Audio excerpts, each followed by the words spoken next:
Oh, I'm live. Well, that's amusing.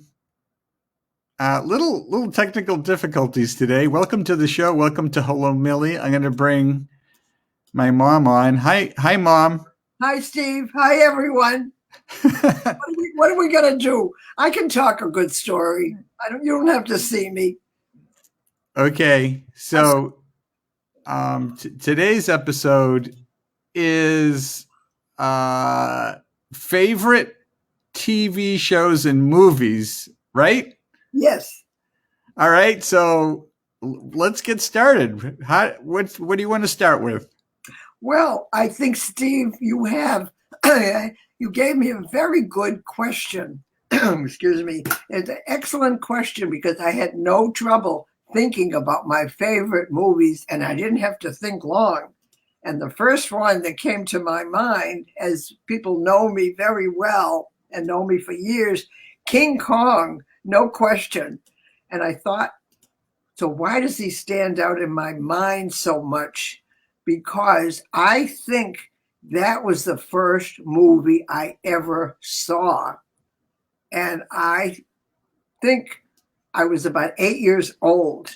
And that was a big deal going to the movies. And I don't know who I went with, but I remember my mother packed me a lunch. I shouldn't be hungry while I'm watching this movie. So she gave me a salami sandwich with a lot of garlic, a lot of flavoring, and it was delicious. But when I thought about it afterwards, as those poor people sitting around me, they smelled a lot of garlic. But anyway, that was one of the things.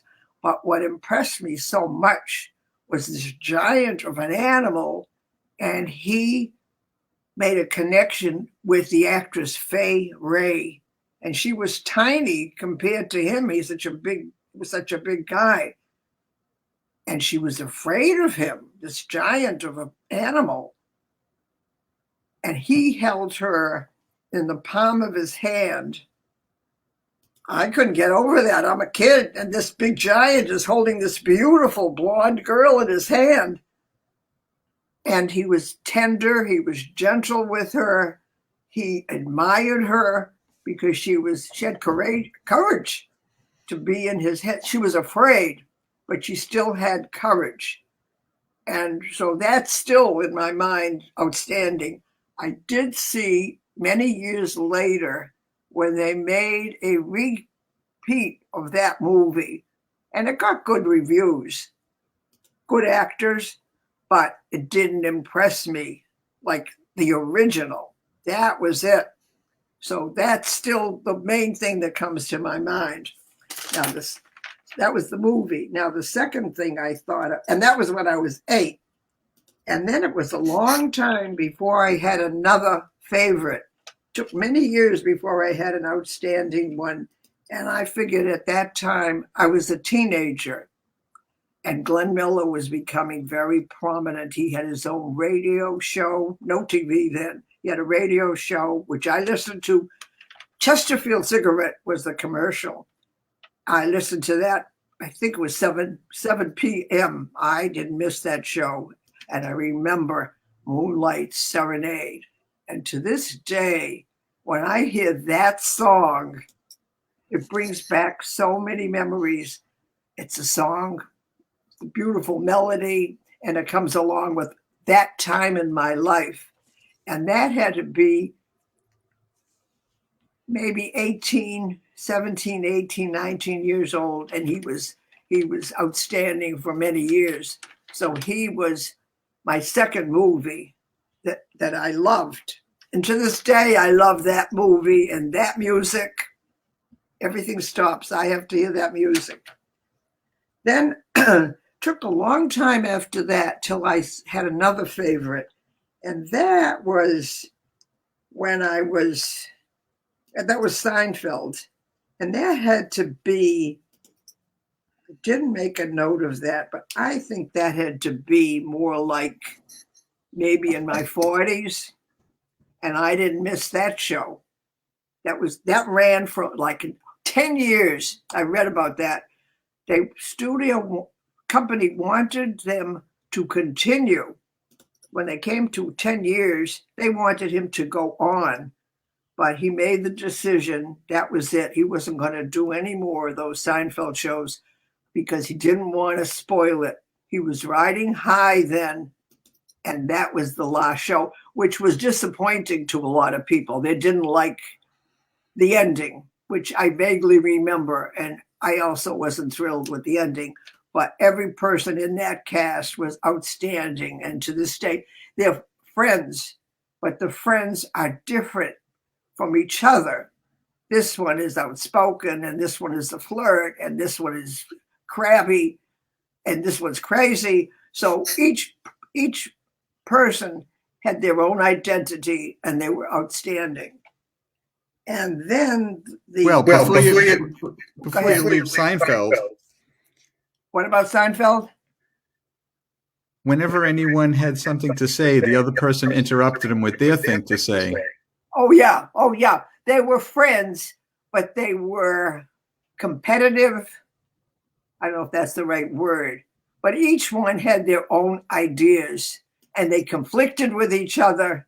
They had differences of opinion. The behavior was not acceptable by the other guy, but they still were friends and loved each other, no matter what. So I never missed that show. And that went on for years. So that was a good one. I have someone I want to add in. Go ahead. Our old neighbor, I don't know if you remember Laurie Vigliotta. Yes. Laurie, let's see. You can unmute yourself. Yeah. Oh, hello. Hi. Hi. Actually, my older sister was Steve's age, Cheryl. So I'm the baby. Ma, do you remember Cheryl Vigliotta? I certainly do. Yes. Yeah, she's I didn't know her when she was Stolas. I knew her when she was Vigliotta. Yeah. Yes. Yeah. And Laurie, who's there with you? That's my husband, Nick. Hi. Yeah. Nice to meet you. Nice to meet you. Yeah, we lived on Pennybrook Road. We moved away when I was 10 or 11, and Cheryl's 4 years older than I am. But she still graduated with Steve at Classical. She Wow. remained. Yeah. Yeah, we go back. So, Mom, Laurie's been a big fan of the show. I definitely have been. Yes. I love to meet a fan of the show. I love the show. We love the show. And a lot of times we don't get to see it live. We're usually working or something, but we happen to be home. So we love it. You're so amazing at your age. Oh my God. And your relationship with Steve is fabulous. It's amazing. It's so cool. Thank you. Thank you very much. Yeah. I mean, if I had half of 95, right? 95, gosh, huh, Nick? Yeah. I'm 95 3/4. Yeah. Oh my gosh. Like, for you to remember like something you watched when you were 40, 50 years, I don't know if I'll be able to do that 40 years from now. You don't remember last week. No. Certain things I just remember. And I tell the same stories to Steve and Carol, and they listen. And I rarely do I, at this point, come up with a new story. They've heard them all already. Yeah. But the comedian tells his jokes, and people laugh no matter. Even if they've heard them before, they still laugh. That was my husband. He told the same jokes for years. He always laughed, even though we heard them a million times. That's okay. Have you watched? Shut up. Okay. Oops, you're getting a call. Go. Laurie, have you watched Seinfeld? Oh, I love Seinfeld. We still, we use Seinfeld. I mean, everything that was in that show, we still use in our life, all the references, it's just, it's so funny. I don't typically like sitcoms. That one I really liked. Which one didn't you like? Oh. No, I don't typically like other sitcoms, but I love Seinfeld. A lot of them I feel are silly and just not my humor, but that one really, I think it definitely was. I loved it. Okay. Yeah. Great. close talkers, big hands, all. It's awesome. I think because it relates, you know, it it's just all relates. real. Yeah, it's real. Very. And I used to watch Curb Your Enthusiasm too, which Oh, that was very good too. Yes, I like that too. Yeah. Yeah. So anyway, you guys continue. You don't need to focus Okay. on me, but Well- I love your show and you're amazing. And I even told my sister Cheryl about it, and I said, get in there, you know, remember Steve? She said, yeah. She says, I just forget at 4:30, no one remembers, you know, but Well, but you that's the way it used to be with TV. You knew Miller was going to be on at 7:00. You had to be available. Then they didn't have on demand, so you had to see it when they were on live. And I did that. I wouldn't miss a show. Yep. Well, tell Cheryl I said hello. I will. I And Laurie, definitely will. thanks for All right. You're calling welcome. in. All Okay, right, good no to see worries. you. All right. You too. Bye-bye. All right, bye. Okay. That was great. Yeah, I remember good times in the old neighborhood. Uh-huh. Yeah. Well, that's good to remember. That was a nice street. Pennybrook Road was a quiet street. If you lived on Pennybrook, it was quiet, and down the street, he had a great time. His whole park was right down the street, like a private place that he and his friends could gather. Oh, it was the best. That was a great location for a kid. Yep. Okay, you want to hear about my latest one? Yep, let's hear it. Well, this is not the latest. I'm not attached to anything now. I float around on and looking for a good show, except, say, Netflix. But my last television show was Mad Men. That really took the cake. That was when I was in my 80s. And I related to that show 100% because in my 80s, and this Mad Men took place, I think it was the early 40s, and it took place, he was in advertising, and it took place in an advertising office. And what I related to was the way they looked at the girls in the office. They really didn't have an appreciation of the talent that the woman had. They used the women, but the men were the king and the queen of the show, and they really took advantage of the women. And what I enjoyed too was the hairdos. That was my hairdo.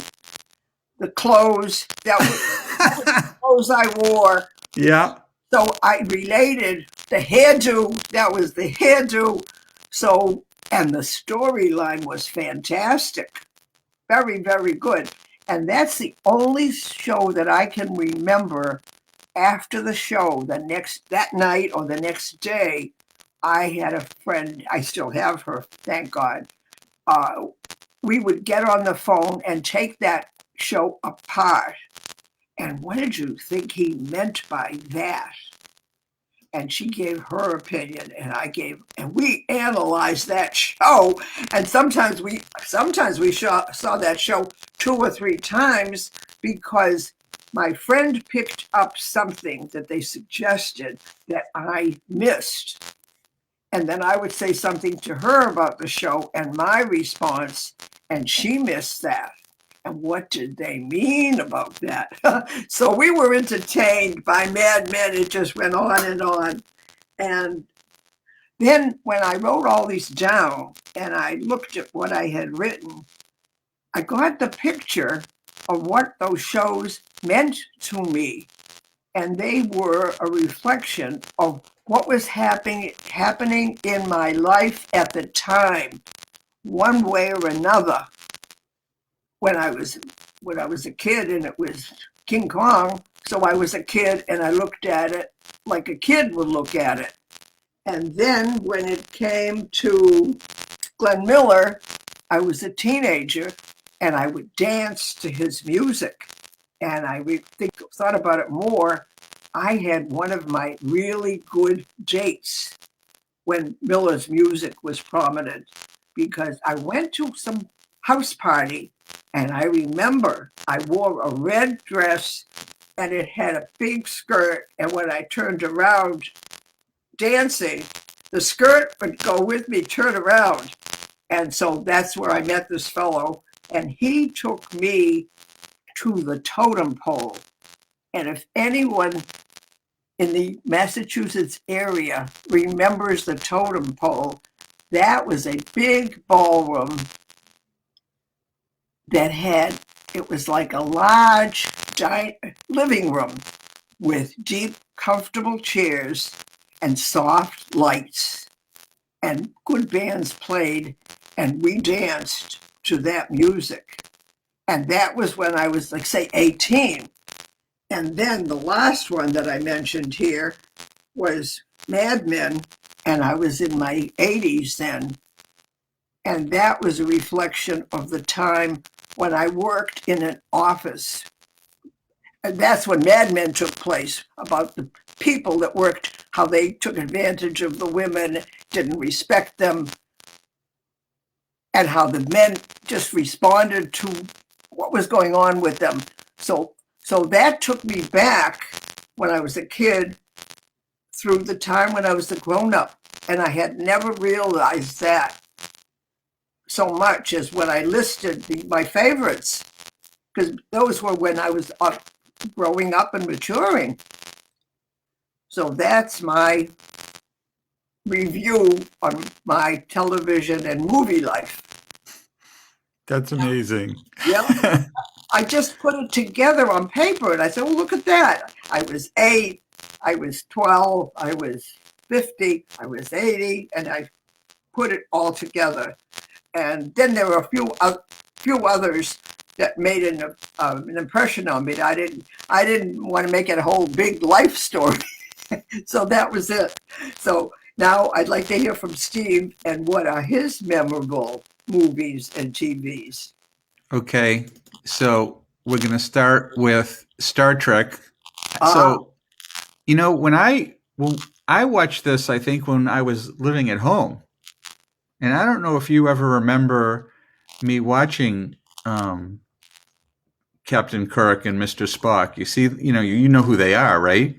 I know who they are, but I didn't realize at the time how hooked you were on those characters. Not till later I knew you were attached and you loved those. Oh, I did. I love that show, and I watched it, every time it came on. And then, it went away, and then finally they came and they made some movies, and now they have they're bringing it back, and they're bringing back so many more series. One is Star Trek Discovery. I love that one. And then you can see, not the top left, but the one next to it, they're bringing back like a prequel to Star Trek. And so they're doing a lot with the whole Star Trek series of shows. And so I just love everything new Star Trek, and it's really great. And Carol likes it too, so that's nice. Good. The next show, which I don't know if you really got into, let me just bring it up here. Handmaid's Tale. No. So you've tried it, right? Yes. I've tried it a few times. But you don't like it. I never got caught up into it. Because you suggested and told me about it, and I heard about it, and I tried, but for some reason it didn't get me. Yeah. So, you liked her. The same actress right here was Don Draper's secretary. That's one of the reasons I was trying so hard to get into it, because I appreciated her as an actress in that role. Yes. Yep. And so I thought you might like it, but you don't, but I do. Okay. And, as seasons of these shows go on, sometimes they go down in quality and they get repetitive. But this show, it just started up the new season now, and we really like it. And instead of staying in the same location, the same house every week, it's changing every week. And, her name is June. She's on the run.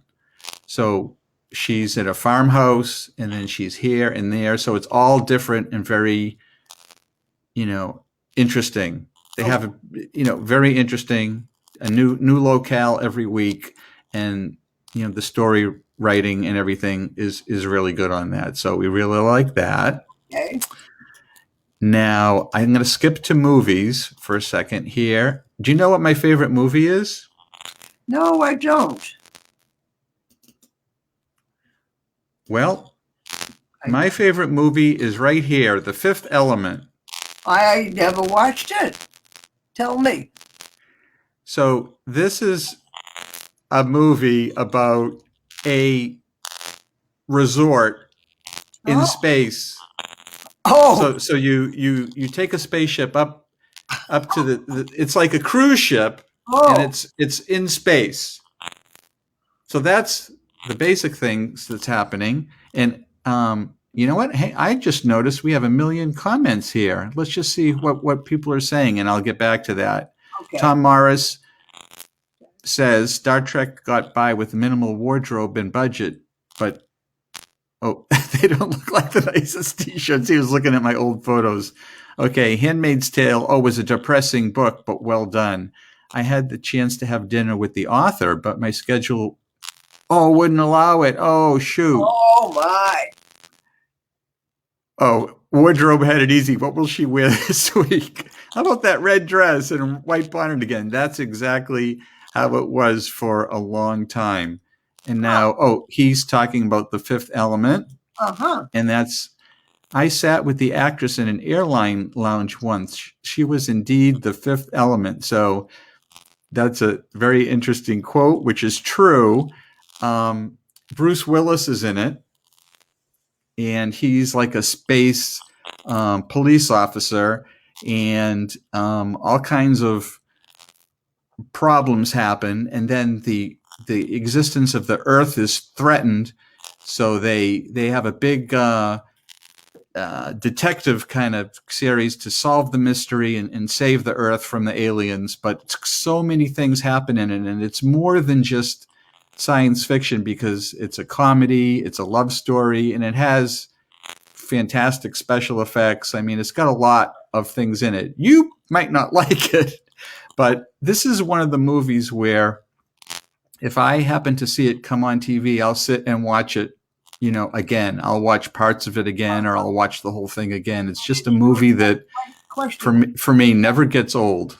When it shows up on TV, where could I see it? Oh, any one of the paid networks. I don't know if you have HBO still. Yes, I think so. Yeah. Well, all right, we'll look for it, and then you can catch it the next time. All right. When you mentioned science fiction, I love that one, and I will repeat it and repeat it whenever that one shows up. And you know what? I mean, he has weird things. The one comes to my mind right away is the one where the guy he was a reader.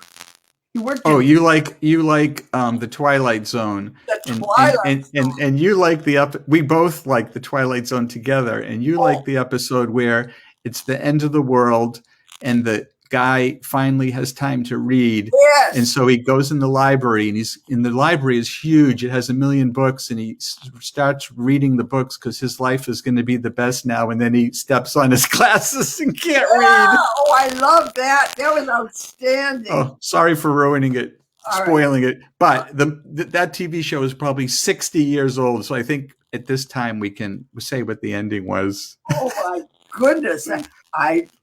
There were many shows that I loved, and that's one of them that I didn't even think about. Okay. We love that one. And I'll have one more.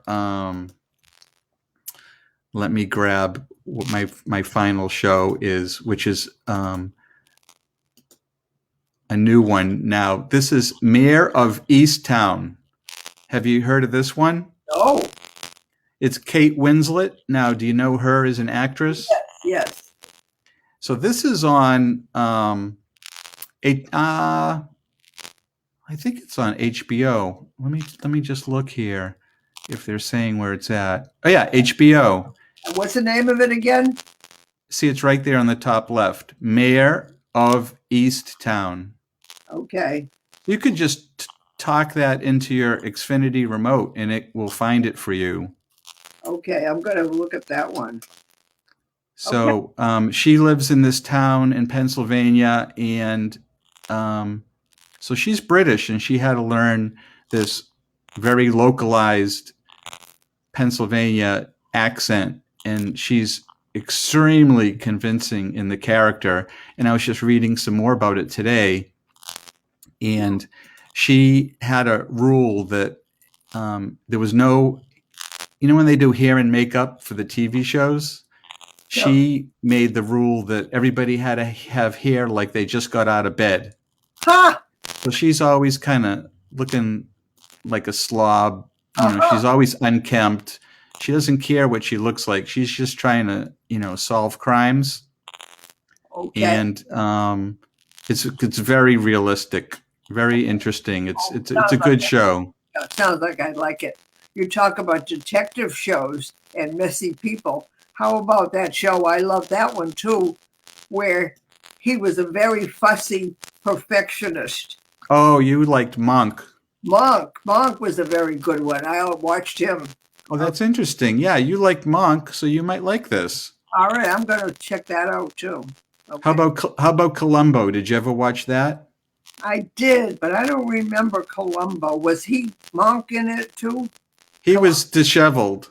He used to have a raincoat and messy hair too, actually. That's why I thought of that one too.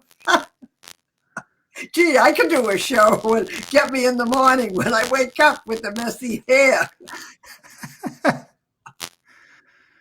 Well, I'm sorry that we know your computer's dying, and we know it had screen problems, and now I guess it's all tied to your video, which is failing. So I'm working on getting you a new computer, and we'll do that and get you back on track. Okay, I'm looking forward to that because I combed my hair. Well, that's good. And I put on lipstick for the Perfect. Great. But you're working on giving me that opportunity to show up again. Right. Okay, good. All right. Well, it was a great show. Yes, I agree. And we'll see you all next time. Okay. Bye. So long.